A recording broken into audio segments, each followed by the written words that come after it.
Om Swastiastu. Assalamualaikum warahmatullahi wabarakatuh. Salam sejahtera bagi kita semua. Shalom, namo buddhaya, salam kebajikan, dan salam harmoni. Pada kesempatan kali ini, kami dari kelompok 2 akan mereview artikel dalam bidang kinerja dengan mata kuliah seminar akuntansi keuangan. Next. Pada kesempatan kali ini juga, identifikasi artikel pada kali ini yaitu dengan judul Analisis Kinerja Keuangan pada PT Astra International Tbk yang ditinjau dari probabilitas dan likuiditas.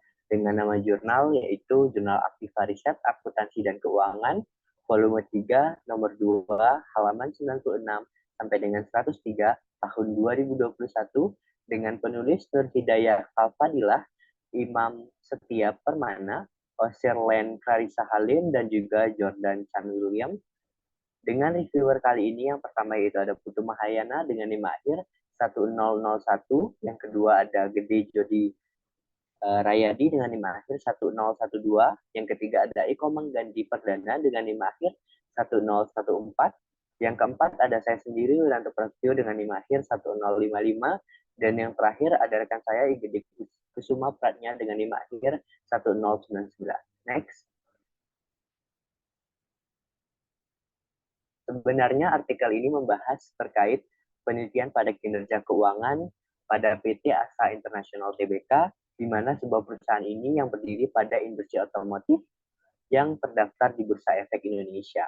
Penelitian ini bertujuan untuk mengevaluasi kinerja keuangan perusahaan dengan menggunakan dua rasio utama, yaitu rasio pertama ada rasio likuiditas dan yang kedua ada rasio profitabilitas. Melalui analisis deskriptif kuantitatif maksud saya, penelitian ini mencoba untuk menentukan apakah kinerja keuangan perusahaan sesuai dengan standar akuntansi yang berlaku dan untuk mengidentifikasi tren kinerja keuangan dari tahun 2016 sampai dengan 2019. Nah, pada abstrak dari artikel ini yaitu memberikan gambaran singkat bagaimana dan latar belakang dari PT Astra International Tbk sebagai perusahaan otomotif dan pentingnya analisis kinerja keuangan serta tujuan penelitian, metode, dan juga temuan utama temuan yang lainnya disajikan secara ringkas dalam naskah ini. Untuk materi selanjutnya akan dijelaskan oleh rekan saya. Terima kasih. Baik, terima kasih atas waktunya Wiranto. Jadi saya Mayana sebagai pemateri selanjutnya akan melanjutkan presentasi pada hari ini. Jadi yang selanjutnya itu pendahuluan pada artikel uh, ini. Jadi dalam pendahuluan ini memberikan konteks mengenai pentingnya analisis kinerja keuangan dalam mengukur keberhasilan suatu perusahaan. Ditinjau dalam konteks PT Astra International Tbk, perusahaan otomotif yang memiliki peran penting dalam industri. Nah, pembaca juga diperkenalkan dengan tujuan penelitian yang mencakup evaluasi rasio likuiditas dan juga profitabilitas perusahaan. Nah, dalam pendahuluan ini, peneliti juga menyampaikan bahwa biasanya pihak investor ini dalam menilai kinerja keuangan biasanya melalui bentuk laporan keuangan perusahaan. Namun hal itu juga dinilai sulit menurut peneliti karena dalam mencari data cukup sulit. Nah, oleh sebab itu peneliti juga menilai bahwa melalui laporan keuangan tersebut hasil yang dihasilkan bernilai subjektif atau menurut pendapat pihak tersebut.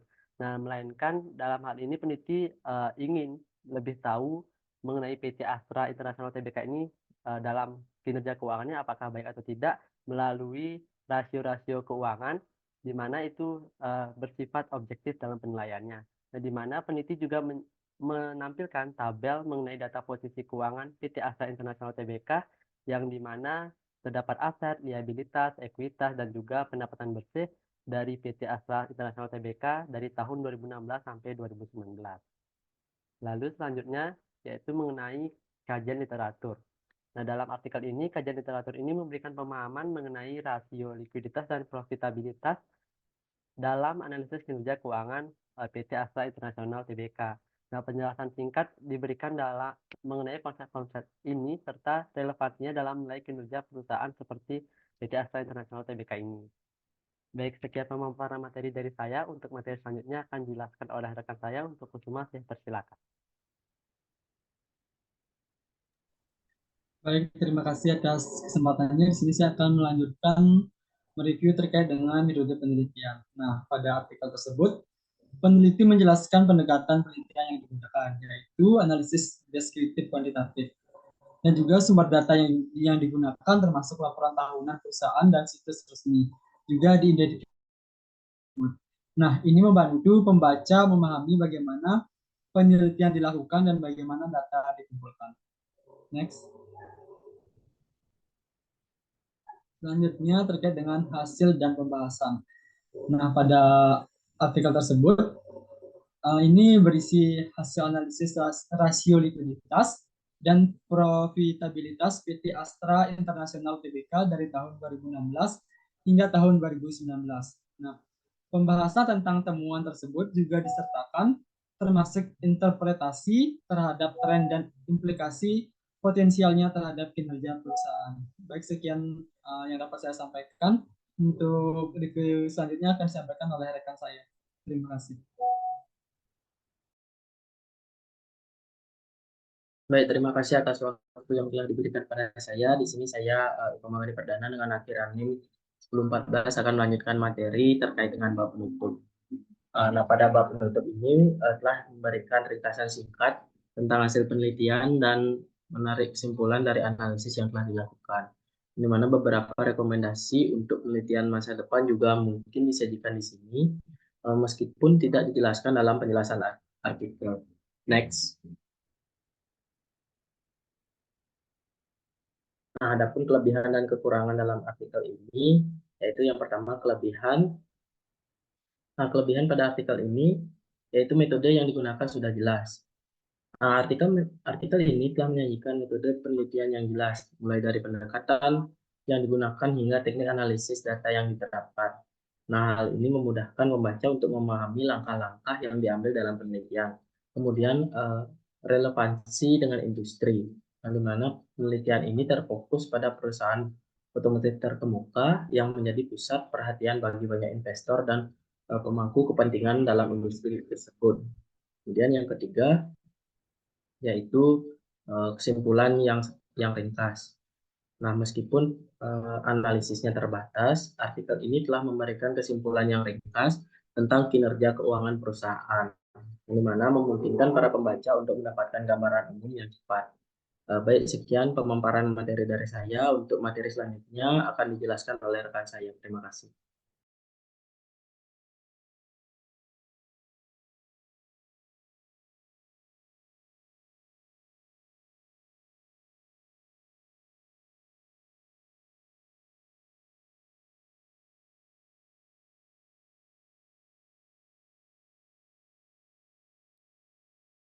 Baik, terima kasih atas kesempatannya. Di sini saya akan memberikan review mengenai kekurangan dan juga memberikan rekomendasi dari artikel yang kita bahas pada di video ini.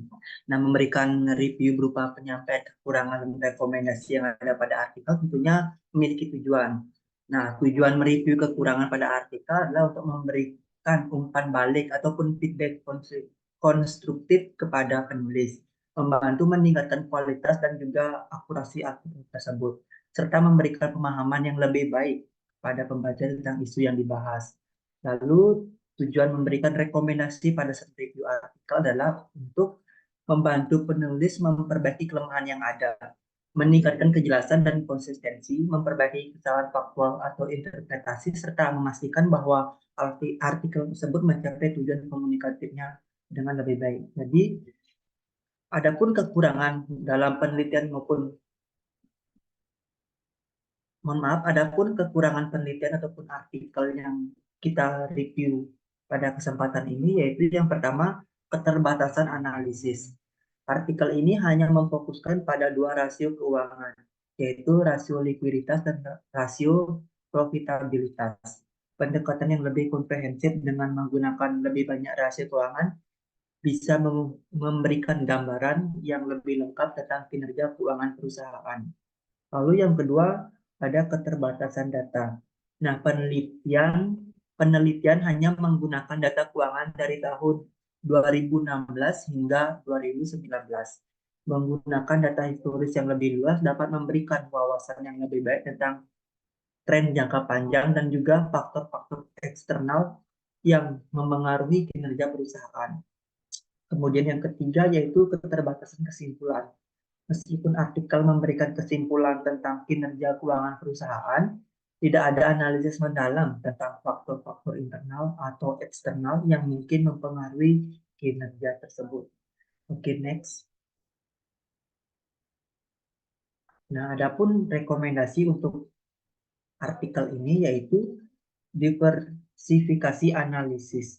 Disarankan untuk memperluas analisis dengan memasukkan lebih banyak rasio keuangan dan juga variabel-variabel lain yang relevan, seperti misalnya rasio solvabilitas maupun rasio aktivitas, untuk mendapatkan gambaran yang lebih komprehensif tentang kinerja keuangan perusahaan. Nah, yang kedua ada penggunaan data yang lebih aktual. Jika memungkinkan, artikel dapat memperbaharui data keuangan hingga tahun terbaru untuk memberikan pemahaman yang lebih akurat tentang kinerja terkini dari suatu perusahaan. Yang ketiga ada inklusi faktor eksternal. Artikel dapat mempertimbangkan faktor-faktor eksternal seperti misalnya pada kondisi pasar dan regulasi industri yang dapat memengaruhi kinerja keuangan perusahaan untuk memberikan analisis yang lebih mendalam dan relevan. Jadi sekian presentasi oleh saya. Untuk selanjutnya saya kembalikan ke moderator. Terima kasih.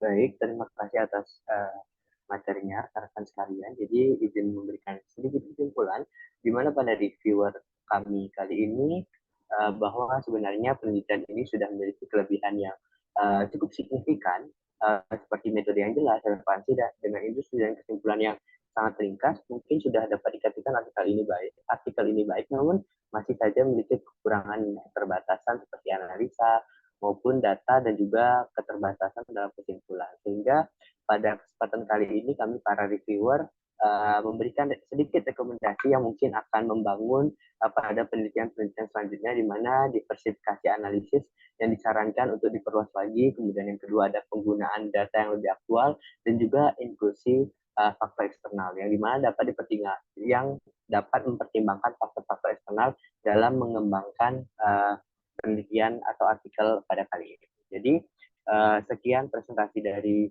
kelompok kami. Kami mohon maaf jika ada salah kata maupun salah pengucapan dalam penyampaian materi pada kali ini ataupun dalam penyampaian reviewer artikel pada kali ini. Mungkin sekian dan saya tutup dengan para mesanti. Om Santi Santi Asanti Om. Wassalamualaikum warahmatullahi wabarakatuh. Salam sejahtera bagi kita semua dan salam harmoni.